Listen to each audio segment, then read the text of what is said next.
Everybody, and welcome to the Glory Glory My Night podcast. I'm your host, Kyle Quinn, and joining me today is BRUSH and HANEEF. Welcome to the show, guys. Evening, pal.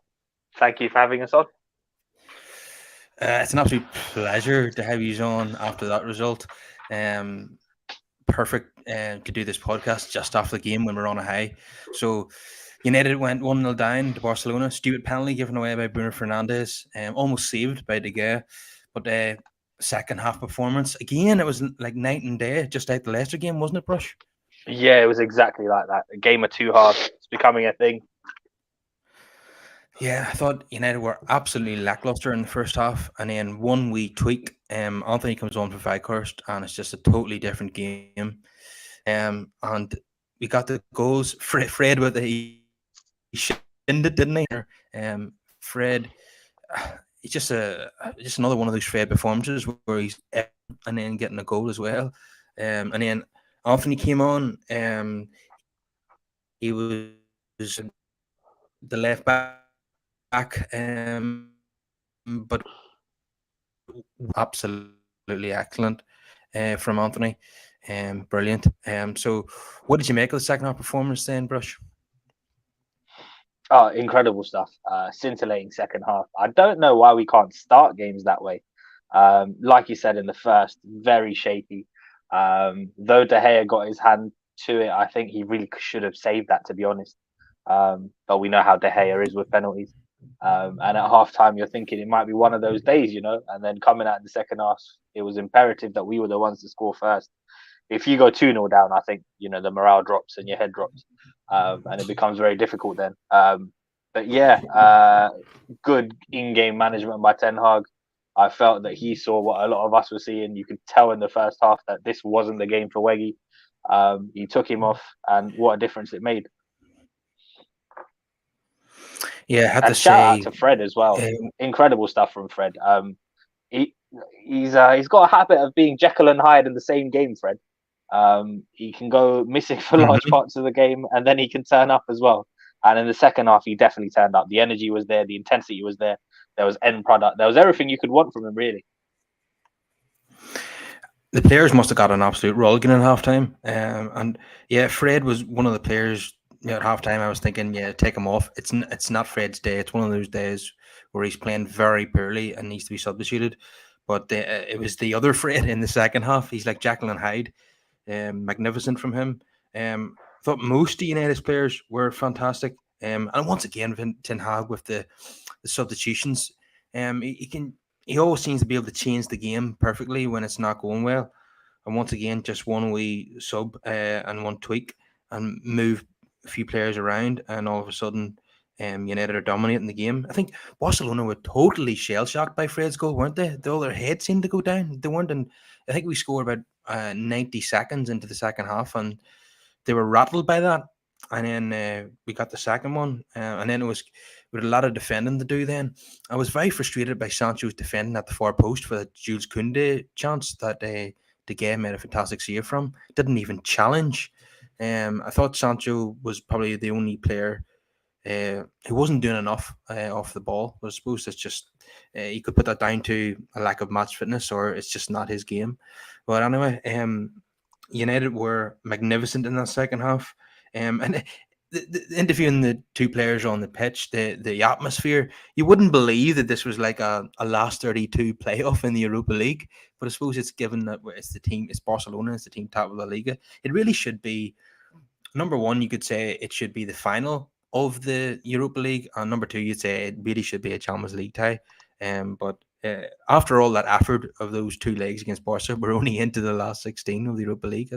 That's a bit disappointing, isn't it, HANEEF? Given you'd expect us to be a bit further along in a competition after beating Barcelona, wouldn't you? Yeah, look, obviously you're going by history. History stands with both clubs, but unfortunately, if you don't run a football club properly and you don't run with the times, it catches up to every club. I think it just shows how strong the European competitions are, especially when you get to the knockout stages. I think this is where especially the top European competitions this is when they, for me, this is when I start watching them, because playing knockout football compared to playing football to get to qualify for the knockouts is completely different. The pressure is different, and I've always felt that the Champions League, the Europa League, always start in February when these ties kick off. Fantastic. It was a fantastic game, and I think you saw a bit of everything from both teams. For me, United deserved to win, but the one thing I liked about Barcelona, and I think one thing that you have to give them a lot of credit for is, and I think we don't do it well in England, is their passing. Their passing Yep. is on another level. I was just like, what's going on here? It's been a while since I watched Barca properly. I'm just like, under Xavi, who's not been there that long, and the passing is second to none. And I just think, I just look at some of those players, and I wouldn't expect them to have that passing ability, but they do. But that's Barcelona for you. But you know what? Credit to Manchester United. I think once Ten Hag made the tactical switches, he got it right. I think he knows what the deficiencies of the squad are. I think he risked a little bit in this tie, thinking that Sancho would start or carry on from where he left off in the last league game. But I still think he's a player you bring on. I don't think he warrants a starting place at this moment in time for Manchester United. I think United need to look elsewhere, um, and then give him the time that he needs, because he's just not that guy. But when you bring him on, he'll have the impact that you need. I just want to say, I thought Fred was absolutely magnificent second half. Honestly, you could recognize. Honestly, at one point I said he's earned his Brazilian passport. That guy is the Brazilian, and but you know what? You have to give Ten Hag a lot of credit, and he didn't look happy at two goals as well. So there's a lot. I think there's a lot of talent there, and I think there's a lot of room for improvement as well. And I think if Ten Hag was to get another 4 players in the summertime, I think this team will look completely different. Great defensive work as well, by the back four today. Um, Yeah, but I'll yeah, get onto it's that.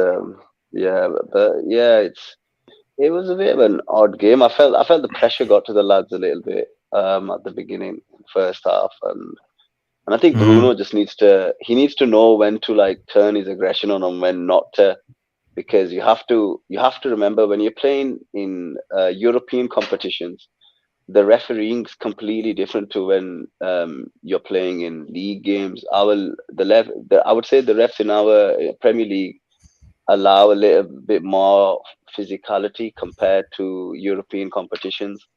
So you need to be very careful on how you go about things, especially in the box, because Bruno, they might not have given Bruno's handball. I mean, Bruno's penalty.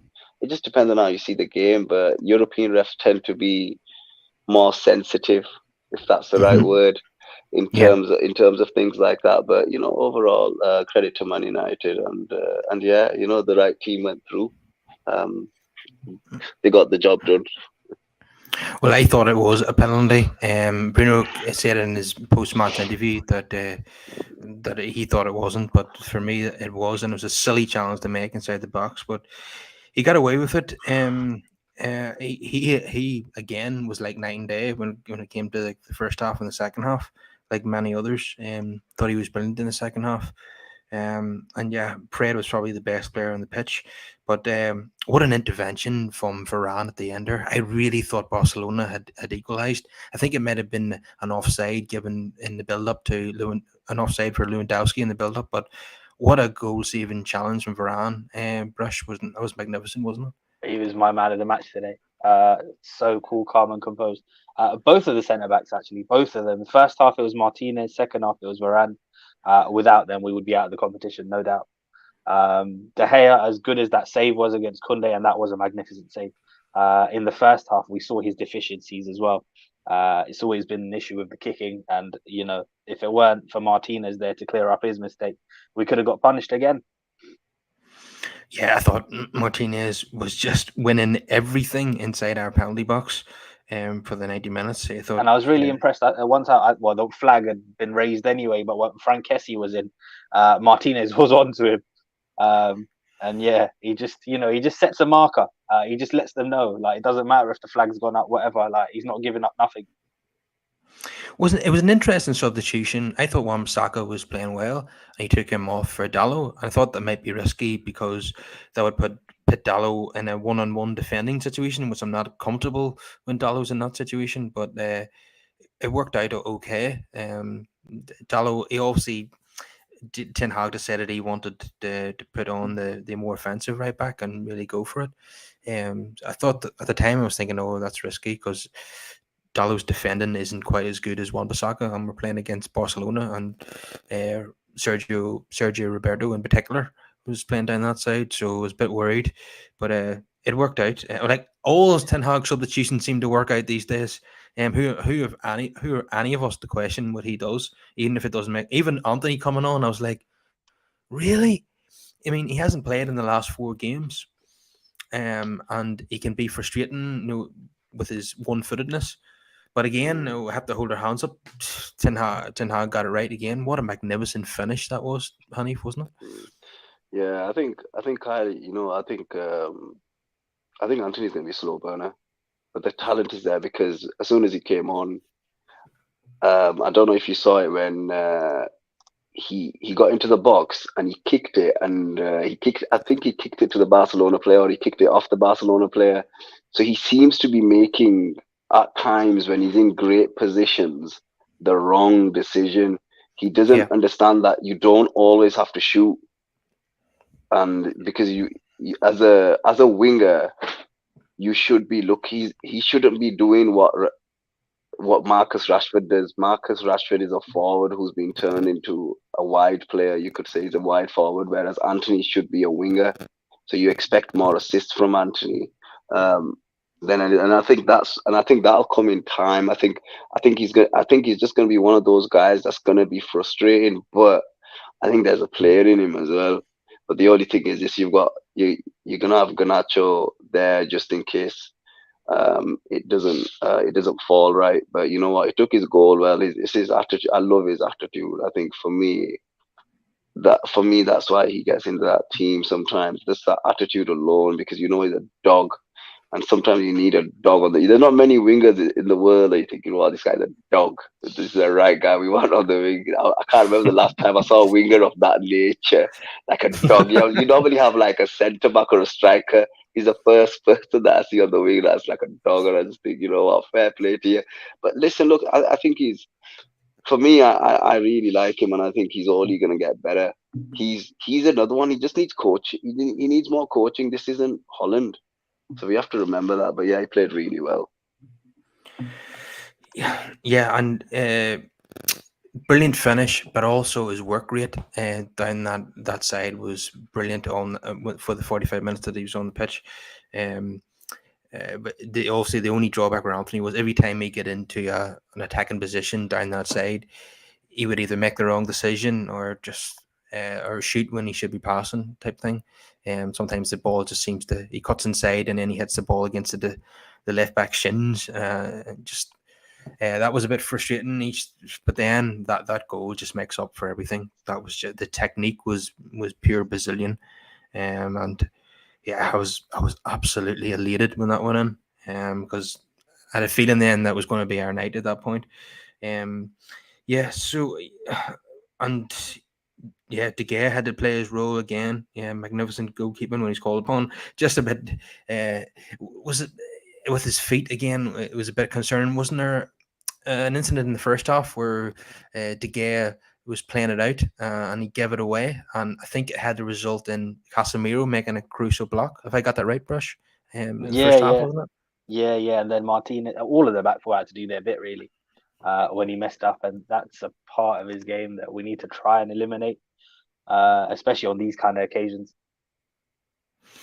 Yeah, I mean, anytime De Gea receives the ball, I just want him to launch it just go long, because when he starts to play around, I'm like, oh no, he's going to give it away here. He's going to make a wrong decision. Especially in this week as well. We saw some absolute clangers from top goalkeepers in the Champions League the other night with Alisson and Courtois.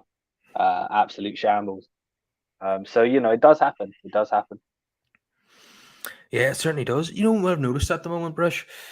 I don't know, Hanif might have noticed as well, if he's seen all the recent United games, that when it comes to the winger, whoever the winger is that starts, whether it be Sancho, Garnacho, or Anthony, especially when it comes to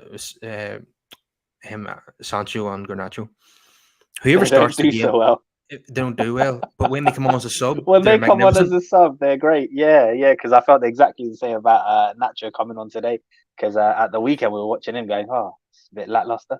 Today he comes on and it was great. Yeah, Sancho came on as a sub at the weekend against Leicester, and he was brilliant. And Yeah, then yeah. I Garnacho, think you know what it is with Sancho as well. I think not only do we have to ease him in and take time with him, but it's about where you play him. For me, when you play him out wide, he's never going to be one of those players that just takes on the fullback and goes around them and outpaces people. But if we look back at the goal he scored against Leicester, like that's the kind of position you need to get Sancho in. You need to get the ball to him. He's great when you play 1-2 touch football and pass and move. That's his game. yeah, Sancho's probably more of a number 10 than a winger, really. He's a good Yeah. technical player, but doesn't have the pace to really go past people. He can play in that position if need be, but probably not the he's strongest a position. liability. He's a liability as well, because we saw it if you play him on the wing. Yep. Because the expectation of coming back and defending. Because at first, when I was watching De Gea make that save, I was just thinking, whose man is he? And I'm not gonna lie to you. The last person I thought that would have been with him was Sancho. I was just like, bloody hell, what you doing with him? And I just think to myself, if he's gonna play that central position, then he needs to not be given that opportunity to come right back into the box unless it's like a free kick or a corner kick or something, because it's just, unfortunately, some players just don't have it in terms of like being able to like keep you don't need to defend, but you just need to keep up with them. And Kunde is a much bigger lad than him, so he was always going to win that aerial But you have to make a challenge. battle. So I don't think he's Kyle, only about he doesn't know how 5'8", to. Kunde. Is he, bro? Sure, right, bloody. Yeah, he's about 5'8" or 5'9". Oh right, I thought he was about 6 foot. Blood. All right, but they will take it. Right, Kyle, it is Sancho's fault. He's just not good enough. So yeah, you've got to play him number 10. But I think Ten Hag should just do what he's doing with Sancho. I think play him off the bench for the season, build his confidence slowly, and then just bring him on, because the season and a half has not been. It's only the last couple of games where he's been all right, and I don't think he's a starter for United yet. I just think there's some players that unfortunately they're just not going to be starters for United, and Sancho is one of them. I just think he should just carry on doing what he's doing and just wait until next season with him, because I think he'll come back then. He's just a some players, especially English players from the past, we know they're slow burners. English players have always been slow burners, and he's the same. In about a year or two's time, he'll be fine. Next season, I think he'll be fine, but at the moment, he won't be. I think the trouble is as well, Hanif, it's the size of our squad at the moment. With the amount of games we've got coming up as well. Like since the return after the World Cup, I think we've had 2 games a week. So it's one of those where we need all the bodies we can get, and there is going to be rotation. So if he's ready or not, we're going to have to just manage him. And I do think it's going to be a rotation between him and Nacho from now to the end of the season. Yeah, definitely. It just seems to be whoever once one of Sancho or Garnacho plays well off the bench, they get rewarded with the start, and then they don't play well when they start. Yeah, and then we just repeat the cycle again, but vice versa, the other way around. The one player I would like to see a little bit more of, I think I touched on it in the last one, last stream that we did as well, is Pelestri, but I don't really know when we're gonna see him. And in certain games like today, I can't really fault the manager, because obviously you would risk bringing on Pelestri in a game like this. No, Palestri's one of those players that in an FA Cup game where we're winning 3-0, they bring him on. Yeah. But he's not going to play in a game like this. Yeah, like in the last game, I thought it would have been a perfect opportunity. Really surprised that Marcel Sabitzer didn't even play any part in this game. But do you think that's down to the way Fred stepped up in that second half? Yeah, I would say so. But when he brought off Rashford, who I hope is not going to be injured for the cup final, by the way, and Casemiro as well, he took a heavy blow from one. Was it Lewandowski? He got a card for his challenge on Casemiro. We caught him with the studs around the ankle. I thought you had Rashford limping and Casemiro on the floors, thinking this is the last thing we need 3 days before the cup final. Hopefully they'll be okay. Usually when Rashford picks up a knock, and you think, oh, what's going to be like? What's the diagnosis going to be? And he just plays the next game. That's just Rashford for you. And Casemiro, he seemed to run it off, so hopefully he's okay. But he brought on McTominay to see out the game rather than Sabitzer. But I suppose McTominay is gonna more defensive. Yeah, and he'll take a card all day long within the game. So would Sabitzer. But McTominay seemed to go up front. I suppose if you have to play a makeshift centre forward, McTominay is obviously more suited to that role than Sabitzer. But yeah, the manager got it right again, bringing on Anthony and Garnacho. The only complaint I have with Garnacho at the moment is that haircut, the real slim handle. I mean, to be honest, it wasn't the greatest of haircuts before, but now that it's bleached blonde as well. Every young player seems to go through that phase. Yeah, it's like they just walk into the barber shop and say, "Just put a bowl on my head and cut around it, please." Yeah, it's hideous, but it doesn't matter to me if he's scoring goals. Yeah, listen, as long as he does the business on the pitch, I don't really care what kind of hairstyle he sports. No, definitely not. And I have to say that, unfortunately, Wout Weghorst, who has been really good in games, with his endeavor doing to use the term that you used earlier, HANEEF, a dog is exactly what Weghorst is. Not many goals in him, but boy does he try. But he looked out of his depth tonight. This game was different quality, and I don't think he really belonged in a United versus Barcelona game, did he? It's Europe. You have to remember, you can't. The Premier League and European competition is completely different, because you can't play the same. You're not playing a Premier League team, because a lot of Premier League teams, their defenses are really rock solid, whereas Barca are a team that play football. The passing ability alone shows you that these guys are not.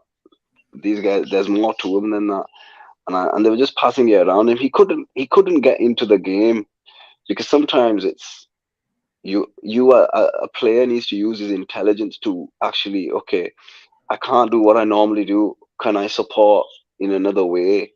Okay, so I might only be able to support aerially today, or go and support one of the sides. Or I think what should have happened is they should have switched him around with whoever was behind him, and he get him in midfield or something, or just play, or get. I don't know where Rashford was playing, because I didn't watch the first half, but just try something different with him. Give him 10 or 15 minutes doing something else. And I just think players need to use their own intelligence a little bit when it comes to doing that.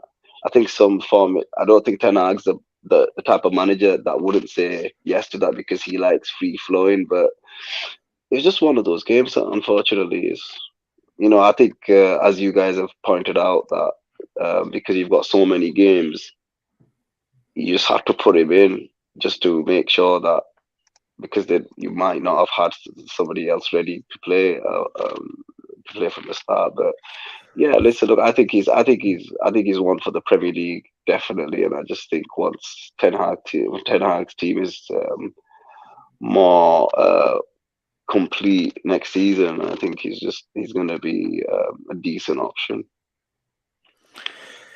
Yeah. So the United fans at the end were chanting Frankie, what's the score? But I do have to say, he just epitomised Barcelona's ability to keep the ball. I don't think he gave the ball away all night, and boy was he working hard as well. He actually, in defeat for Barca, I thought Frankie de Jong was impressive tonight, and I can see why Ten Hag rates him so highly. So did you notice that yourself then, Brush? Very much so. And now with Casemiro there as well, you can only imagine what that would look like if we could get a player like that who's good at progressing the ball. Yeah, I thought it was a credit to himself today. And like Hanif touched on, Barcelona are so good at passing the ball, and surprising that they could still do it to that level with the amount of first teamers they've had out missing as well.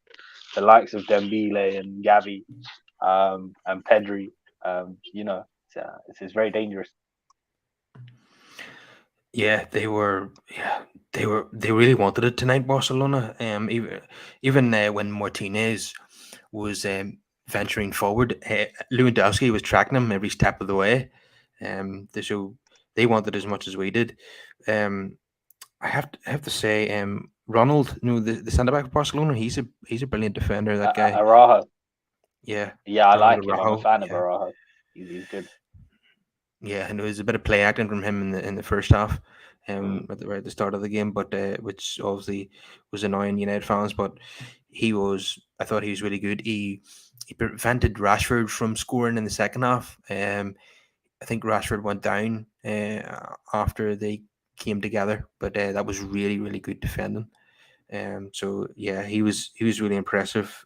Christensen's been good all season for them. He's been rejuvenated.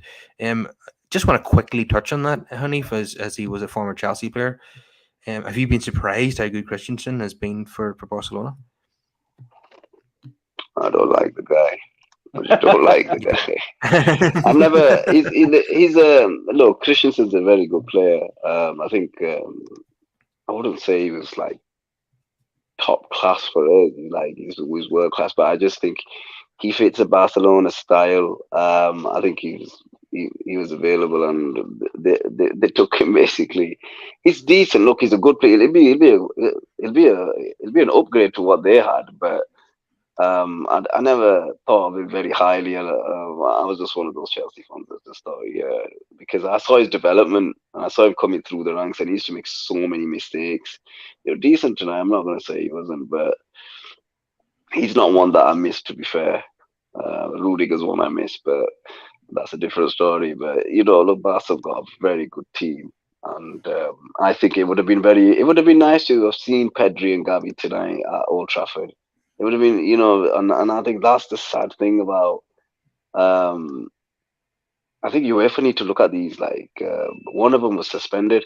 Just let these guys play, man. Oh You no, gotta they stop. don't, Hanif. I think this is fantastic for you to say as a neutral. No, I know that, but it's just For one of us, those it would have things. just been added stress. I see what you mean, though. For the It's big European nights, you want to see the best it, players in action. I you get you that. want you want to see these guys in action because Hmm. especially Pedri, he's the one that I think is going to be really special. I think from the two, I think he's the one that's going to be, because I saw him last year and I was so impressed with how good this kid is, and I was asked to rate him from 5 players, which included Sancho and Saka and a couple of others, and I put him straight at the top. And it's just a shame that he Yeah, was he's out definitely today. up there. He's definitely up there, isn't he? And As the yeah, upcoming talents, him. yeah. I Definitely. quite like the kid at Bayern Munich as well, Musiala. Yeah, the English German lad. Yeah, him. Yeah, he looks really good. Yeah, Hanif, yes, all right. Hanif, you were sounding a bit like Gary Lineker there on Saturday when he was talking about Nick Pope. He was saying, "Let him play in the cup final. Let him play." And If now you've suspended, told me, suspended. this. I sound like it. I take it back, but I don't know. I don't watch match at day anymore, so I wouldn't know what goes on. I tend not to watch much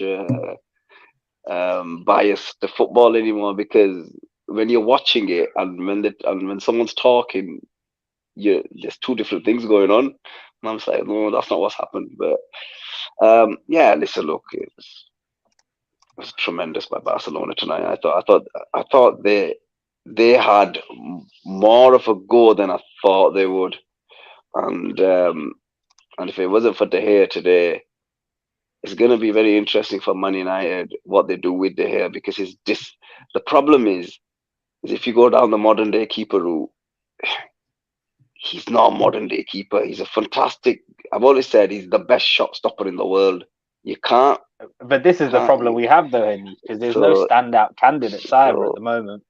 Like when I think there will be in the summertime. I think Ten Hag will know who he wants. I'm telling you right now. Yeah, but know who he wants. Even some of the names I've heard mentioned. They fit the the script. I'm not gonna lie. I don't know any as well.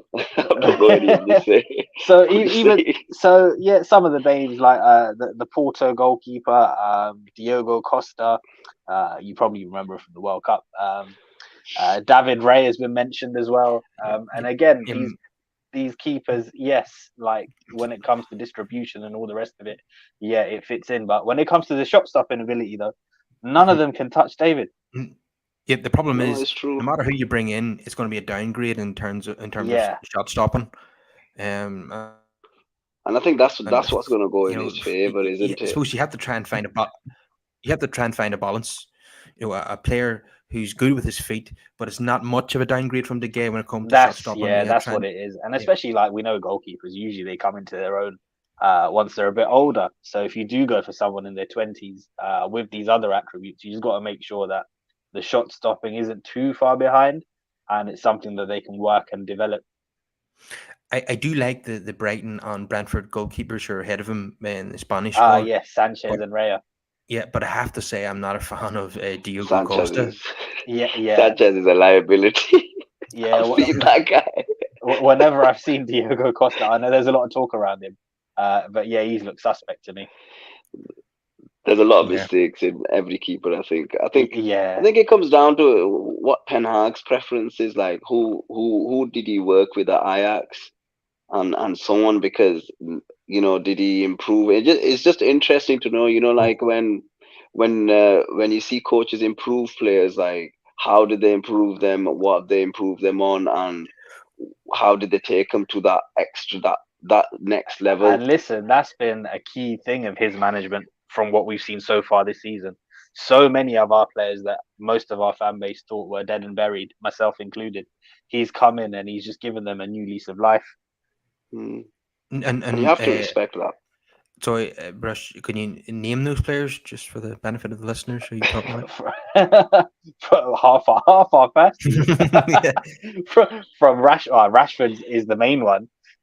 We were sat here last year not knowing what we were going to do with him. I remember especially I come back to the game against Atletico Madrid about a year ago, where literally he couldn't string two passes together, completely devout of confidence, didn't know what we were going to do with him, and the work he's put in on the training ground, the work with the coaches as well, incoming, it's night and day. What a difference it's made. Luke Shaw is another one. It's been proper up and down. And he's rejuvenated himself. He's even managed to make him into a centre back, which was it was quite shocking to see at first. And he's done a very competent job there. Who else is there? Wan-Bissaka we thought was down and out even in December. He's the latest one to add to the list. Fred, so many of them under him have come back. So that's why I always give him the benefit of doubt. And even with De Gea, maybe he can work with him, but we'll have to wait and see. This is the best show. If we carry on with if this carries on, that means Maguire's coming back sooner or later. Absolutely not, Haneef. Absolutely not. Listen, Maguire comes back. Like I say, due to the amount of games and that, I wouldn't be surprised if he's there in rotation at some Kyle, point. what are you gonna do when he starts dropping man of the match performances? What are you gonna say then, Kyle? You're gonna have to give him his props. He doesn't have the ability to do that at the top level. Like Ten Hag is a magnificent coach, but he's not a miracle worker. Let's get serious for a moment here. If Maguire was playing tonight, he'd have been cleaned by Rafinha and Lewandowski and Roberto. He just wouldn't have been on that level. He's too slow. He's too immobile. See, I don't think he's totally useless. I think in the right system, he can be useful. But for what we're building and where we're headed, I just don't think it's the right fit. I fully expect him to move on in the summer. He's perfect for like a back three or that sort of system or a defensive team. not for a progressive team like us. He doesn't fit in. Like Varane and Martinez are perfect for the type of football that Ten Hag wants to play. But Maguire certainly isn't. And when And he it's played all about against, those partnerships as well, isn't it? And today was the perfect example. They just complemented each other perfectly. yeah, I don't think Martinez and Lindelof complement each other very well. No, because they both like to do similar things. Yeah, yeah. So Barcelona tonight, it reminded me of kind of the semi final of the Champions League in 2008, where when Paul Scholes scored that magnificent goal to win. When we were similar situation tonight, where we're holding on at the end, Barcelona putting us under pressure, and it was really really stressful. Do you remember that game? Wes Brown made some vital interventions in that game. Mm-hmm. And Messi, very young Messi, was playing there. It's Frank Rijkaard's Barcelona at the time. That's how long ago it was. I think that's the first time we've beaten Barcelona since then as well. We've lost a couple of finals to them and been knocked out in 2019 by Barcelona. So it's and we don't beat them that often. I think we beat them in the 1991 Cup Winners' Cup final, but our I was victories too over. young for that. Yeah. I was too young for that. See, I'm a football historian. The one I remember was the in the group stages in '98 when it was 2-2 at Old Trafford and 3-3 at the U Camp. Yeah, those were magnificent games as well. But it's very rare that we actually beat Barcelona or put them out of European competition. So I'll take it when it comes. That's for sure. And what a week it's been in Europe for United fans. Liverpool get thrashed by Real Madrid, and we put out Barcelona. That's a 10 out of 10. Midweek for any Manchester United supporter. A couple of the lads who participate in this podcast, Chris and Matthew, who are cousins, they were in one of those executive boxes watching this game. So I got a text from one of them saying that's the best game that he's ever been to, and the atmosphere was unbelievable. The start of the second half really got the crowd going, didn't it, Brush? Yeah, absolutely. We came out of the blocks firing. At this moment in time, I just don't know why we can't start off like that. Because obviously, if you keep putting it off like this, there will be times where we get punished. Yeah, you'd think Barcelona would be the type of team that would punish us, but we got away with it again. Yeah, just Ten Hag, just everything he touches tends to turn to gold. So let's hope he can do it again at the weekend. So hopefully Casemiro and Rashford are fit, like I say. But what personnel changes would you expect? Would you expect Sabitzer to come back in at the weekend? Dallo, maybe? What are you anticipating, Brush? I mean, it's a bit of a strange one, isn't it? Because after a performance like tonight, especially after that second half, would you want to change much? Like you'd kind of want to keep it similar and settled, and hope that the momentum carries on to the next game. So I guess it will come down to fitness and things of that nature. Yeah. What are your thoughts? Yeah, like I said the other day, if United beat Barcelona, they'll be on such a high, it won't even matter about fitness. They'll all be buzzing and desperate to play in the final.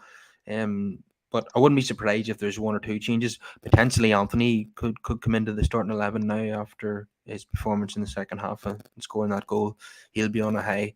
But he's been very loyal to Weghorst now, so it's hard to predict.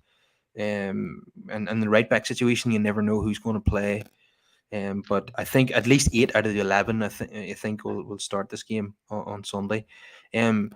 So, Hanif, would you make United favourites on Sunday, considering Karius is going to be playing in goal for Newcastle? I don't know. You stunned at the because silence? Newcastle. Yeah, because Newcastle are not the side that they used to be. We have to accept that they're a giant now within England. They might not be the biggest giant at the moment, but they will be the way they're going, and with the influx of players that they've had and the form that they've been showing this season. I think United are favourites, but they're not favourites by far because United have played a game already. And I think it just benefits Newcastle. It just depends if they can get their main guns on the pitch that day. I think it's going to be tight. United edge it for me, but it's going to be a really tough game. I think obviously with United playing Barcelona is on Thursday, and then got a big final. But as you said, you've got momentum on your side, and when you've got momentum, that gives you that extra motivation. And this is what Manchester United has been built on. It's been built on winning. So if these guys want to be truly be known as a Manchester United team, no one's going to remember you if you don't win anything. They're just going to be, oh yeah, he played. He was a good player. That's all you'll be known Yeah, as.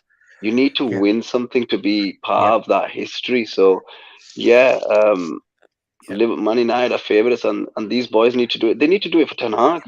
yeah, Because look at what he's done. So it's time to repay the faith and get United over the line. And I think it gives Ten Hag a little bit of a boost as well in the summer, saying, "Listen, I've delivered for you with what you gave me. Give me more, so I can deliver more."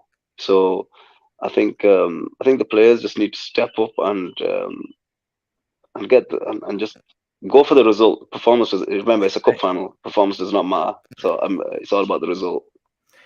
I think it'll be very tight and cagey, especially to begin with, and it'll come down to a moment of quality or a mistake to win the game for either team. You even as a United fan, I would make United slight favourites. I know that sounds biased, but to me, the table doesn't lie. We are slightly better than Newcastle, and their form has really dipped. But I'm still not 100% confident that we've got it in the bag.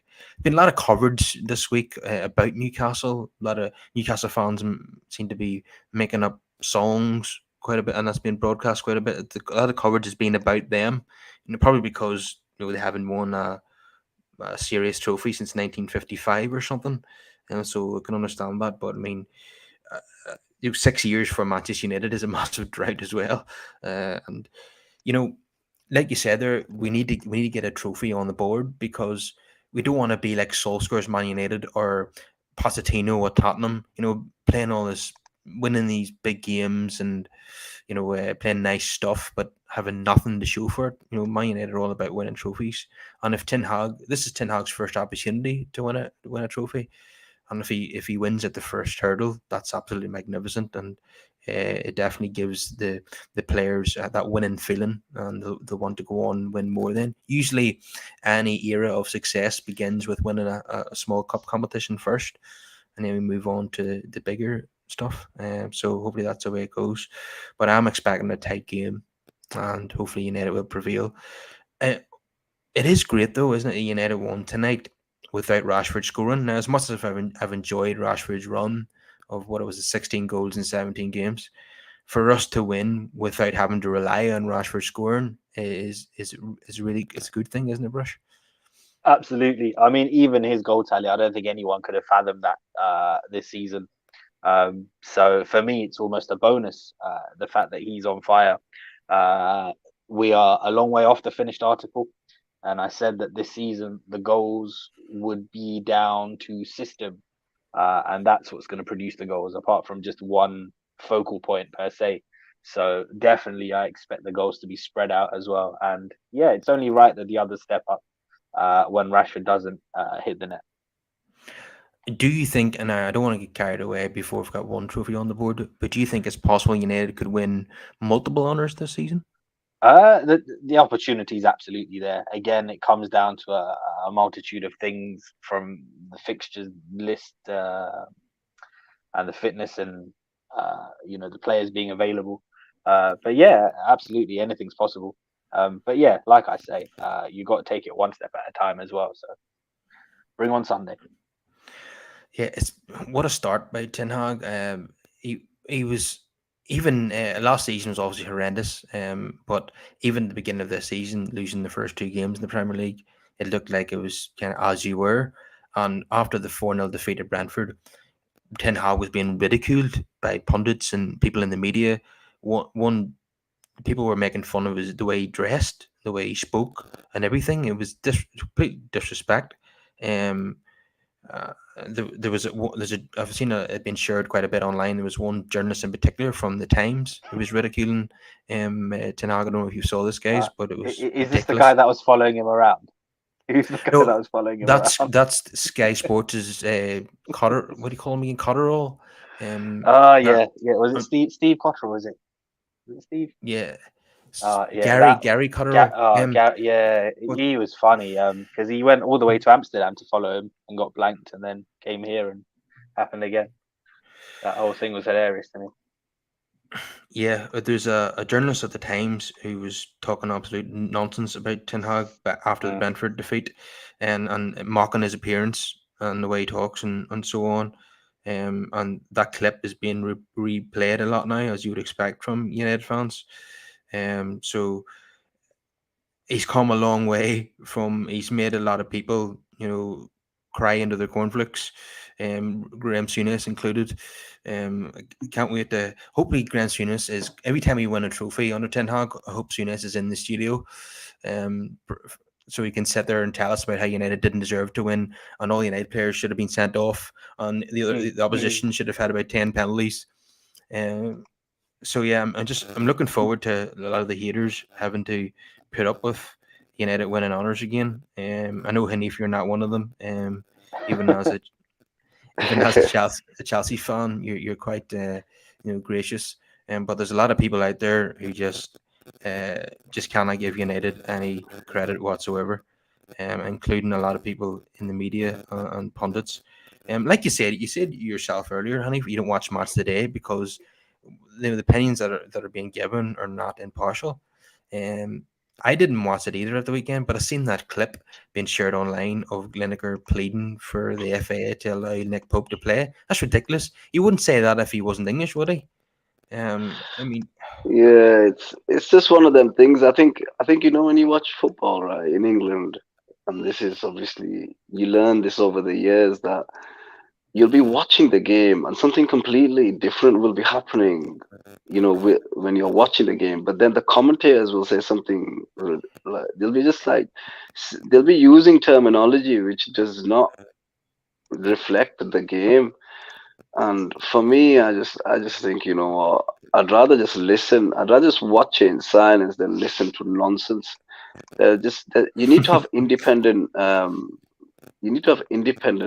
Commentators. You really do, because some of the commentators are absolutely dreadful. They Yeah, really are. and There's some not. of the pundits and stuff as well, Hanif. I think the only way we can really combat that is if you get people that don't have any allegiances to any of the clubs being represented.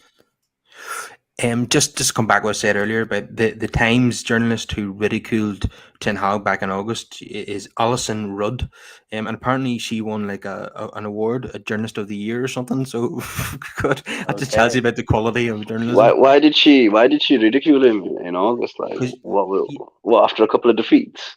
yeah, after losing 4-0 at Brentford, What's she had his made her mind appearance up. got to do with it, though? That's a I bit know. nuts.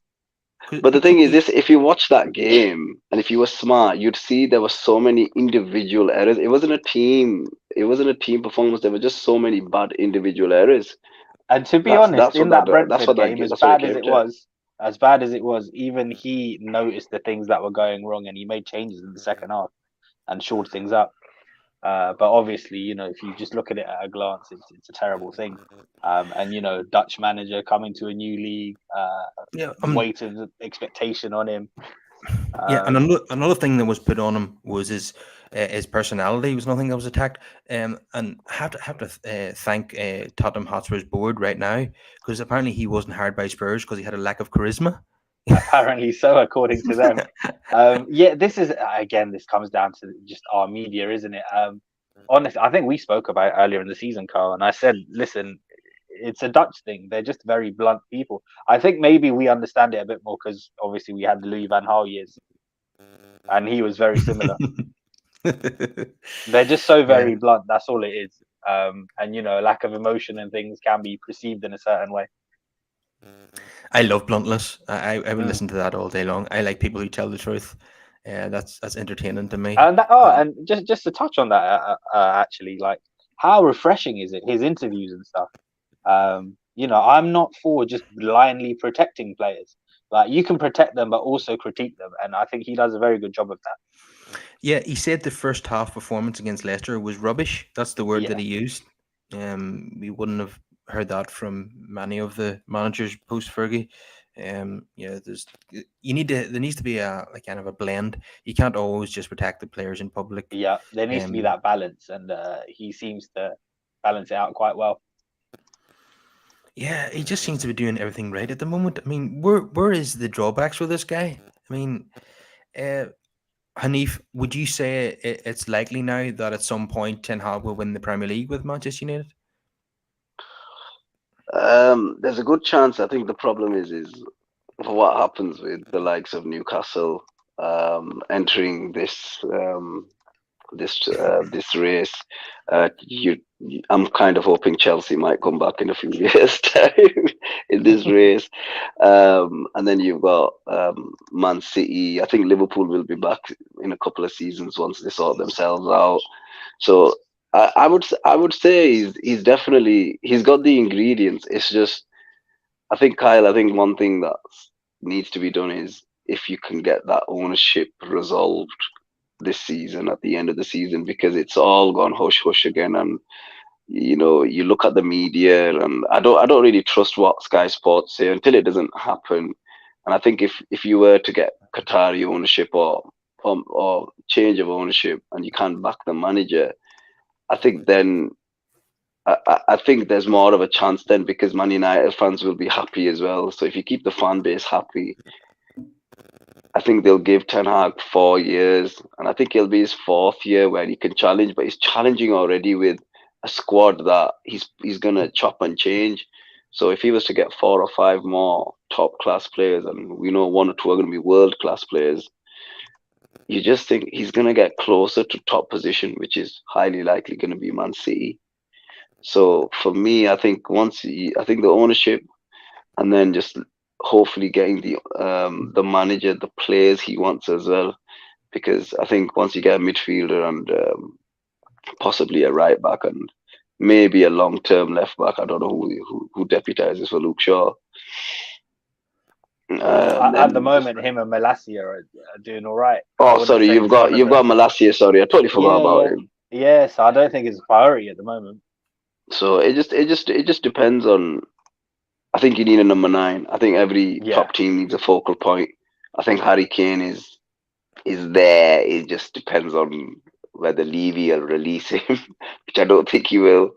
But I think United should go for Harry Kane. I think it's a perfect fit, but I just don't think United are going to pay 100 M's. I think they'll look elsewhere for a top up and coming. Especially because he's only got a year left on his contract as well. Anyone who follows me on Twitter will know I'm a huge fan of Victor Osimhen at Napoli. He scored again last night.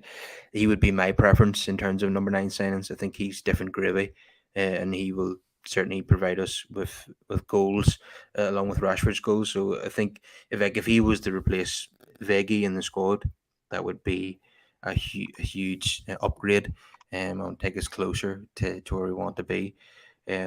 So obviously, yeah, for me, what we need is probably a right back, a midfielder, a younger midfielder, and then a centre forward. And I think we're almost there. Yeah, so we'll wait and see what happens with the ownership situation. Don't want to get into that tonight, but yeah, you think no matter what, the funds will be available for Ten Hag make those signings, and his hit rate in the market has been fantastic as well. Even a player like Anthony, who's been criticised by sections of the fan base, and at times rightly so, even tonight he produces a moment of quality against a team like Barcelona and gets us through to the next round. So you can't say that any of Ten Hag's signings have failed, given even Weghorst, who's probably not good enough to be a United player, he still brings something to the table, and Ten Hag is getting the maximum out of him. So for me, I don't even want a director of football whenever the new ownership comes in. I want Ten Hag to still be in charge and making the calls, because this guy knows what he's doing. Well, I'm sure he's not the only person involved. I would say Mitchell van der Gaag is heavily involved in bringing in players, and probably, in fact, what I know is I don't know if you saw this, Brush, but at the game at the new camp, United had something like, was it 8 analysts watching the game from the stands, all in United gear, and all employed by Ten Hag. Did you see that? That's unbelievable. Yeah, that was one of the changes in the summer as well. with the emphasis on data analysis and all that kind of jazz, and it's a positive thing. I do disagree with you on the director of football thing though, because in the modern game, it is a results-driven business, and anything can happen. And most managers don't hang around for more than a couple of years. So, in terms of where clubs in the modern day get their stability from, is from that DOF role, who can then set out certain targets and the structure of what the club's about. So I do think the manager and DOF need to be there to sort of work together to get things done. I'm not totally against the idea of a director of football, but it all depends on who it is. It has to be someone who's going to work with Ten Hag, someone that he knows and trusts. It can't just be some random bloke. Oh no, absolutely. Like, and obviously this goes for us. A lot of it will depend on how the ownership stuff goes as well. So if we get somebody competent in, they'll do their due diligence and identify certain targets. I already know off top who I would like. It's a guy that we're all very familiar with, and again, Rio. No. It would involve raiding Ajax one more time. It's the man with the safest hands, Edwin van der Sar. Well, he's not a director of football. He's a CEO. Well, he's a CEO, but yeah, bring him in and then let him run it. So he can work with Ten Hag and put someone in place to do that, because he worked in tandem with Overmars, right? Yeah, well, that's the guy. Is it not that Ten Hag wanted to be United's director of football, Mark Overmars? Yeah, but obviously, unfortunately for him, there were some non-football related things as to why he got dismissed from Ajax. So I think that avenue's probably closed. Funny enough, he has landed on his feet. I know he's had some health issues, but he has got himself another job, I think in Belgium. Standard Liège, I think. But a very, very serious health issue. Which is unfortunate, because he's still quite young. Mid-40s or something. 49 or something, yeah. But I don't know if that one will materialize or not. Even if Ten Hag. Yeah, but when we're talking about the structure above, if you get in someone like a Van der Sar, and then he can then have someone to work with, and then him and Ten Hag can be in cahoots together and discuss that. I think that would be the best way forward. Yeah, no doubt it'll be someone Dutch. If someone Dutch comes in to be a director of football, then I know Ten Hag's got something to do with this, and that's good. But what I don't want is someone like Leonardo coming in, who's just and the less said about how that club is run, the better as well, because it's an absolute circus. Well, he's no longer there anymore, is he? He's gone from PSG. Yeah, just signing like 9 players in one window that are not needed. That's the last thing I want. That's the thing. I mean, there needs to be a structure to it all, and you need to work in tandem with the management. That's the key to it. Yeah, HANEEF will know all about a structure where the owner goes crazy. Listen, HANEEF is probably the expert at this, because he's seen it both ways. He's seen it where Marina was there, where a lot of it was quite organized. The last 8 months, which has been anything but, HANEEF. Yeah, we are. Well, it's interesting. Our owner he acted a bit like a cowboy. He had his guns out. And I just thought, what's this guy doing? He's gunslinging in transfer market.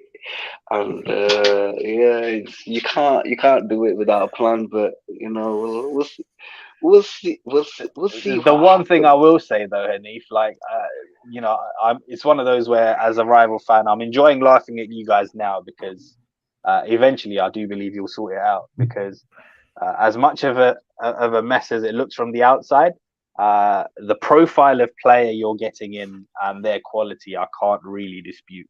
So it's only a matter of time before you guys get it right. Yeah, I think.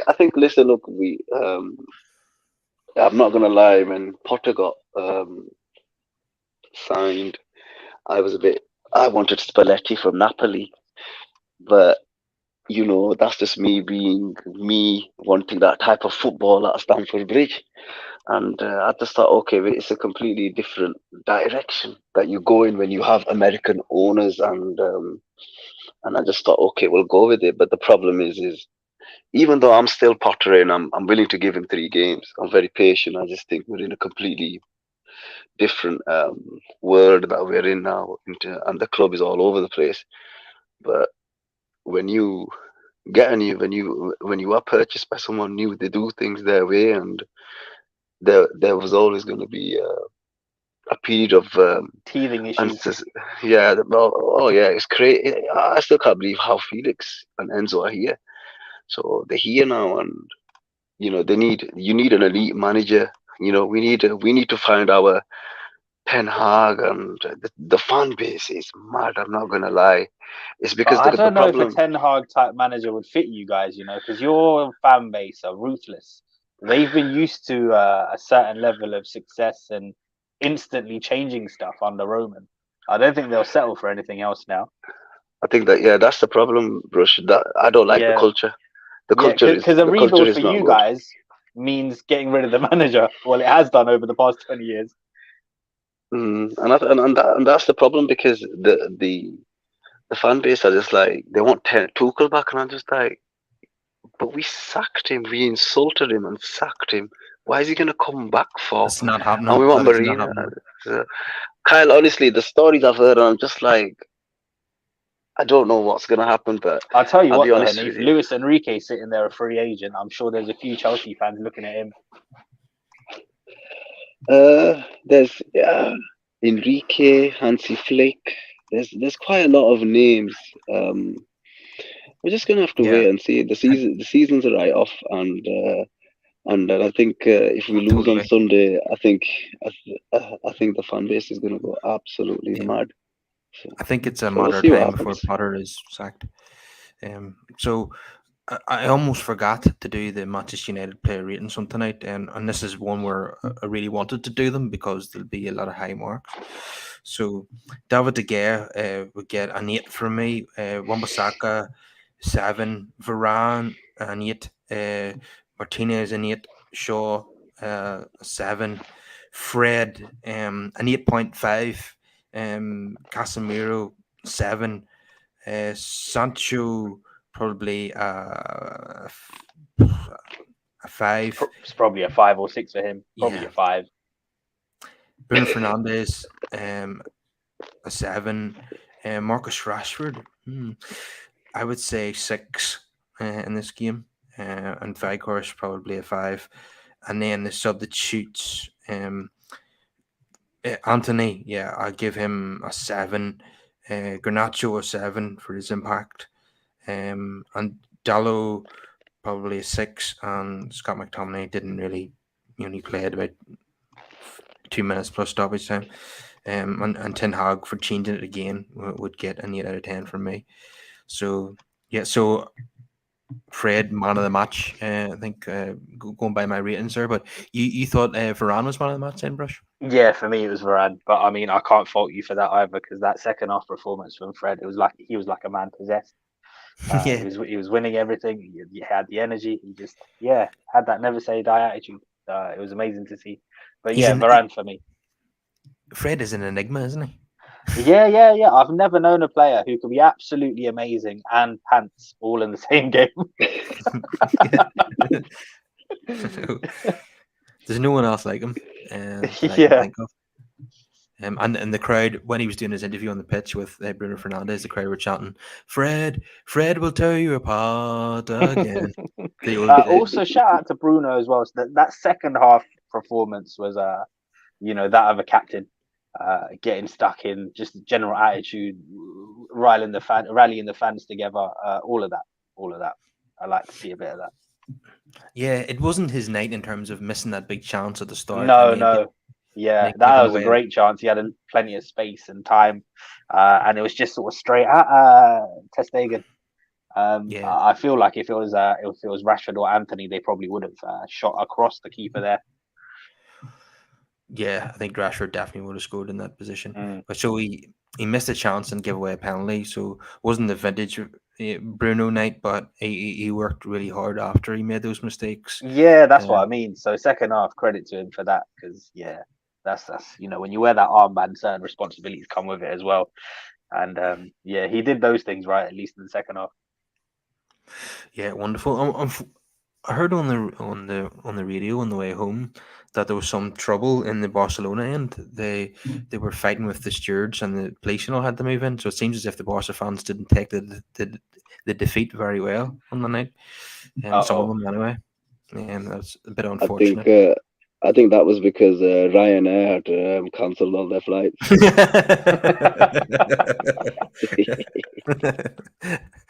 Yeah, wouldn't be surprised.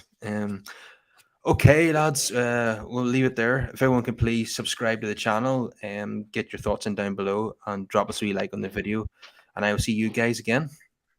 Thank you. Well. Thanks for having us on. It was a pleasure. All right. See you later. Bye-bye.